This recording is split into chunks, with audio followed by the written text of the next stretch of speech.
Old ట్రాఫోర్డ్లో జరిగిన 4వ test చివరి రోజు రసవత్తరంగా మారింది. మ్యాచ్ దాదాపు డ్రాగా ముగిసే దశలో ఇంగ్లాండ్ కెప్టెన్ బెన్ స్టోక్స్ భారీ స్కెచ్ వేశాడు. కానీ మన వాళ్లు మాత్రం స్టోక్స్ కి గట్టిగా ఇచ్చిపడేశారు.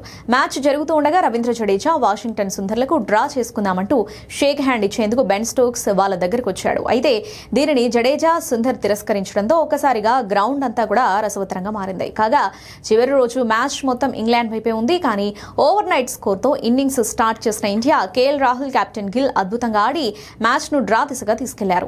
ఆ తర్వాత కూడా జడేజా సుందర్ వీరోచిత బ్యాటింగ్ తో ఈ మ్యాచ్ డ్రా అవ్వడం ఖాయమైంది.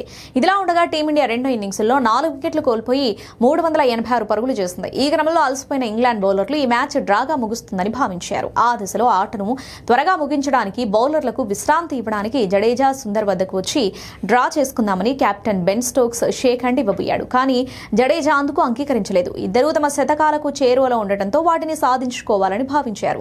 దీంతో స్టోక్స్ ఆశ్చర్యపోయాడు. తల ఊపుతూ ఏదో మాట్లాడుకుంటూ వెళ్లిపోయాడు.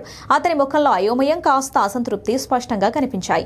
ఇలా స్టోక్స్ టీమిండియా బ్యాటర్ల సెంచరీని అడ్డుకోవడానికి స్కెచ్ చేశాడు. కానీ మన వాళ్ళు అతడికి గట్టిగా ఇచ్చిపడేసి సెంచరీలు పూర్తి చేశారు.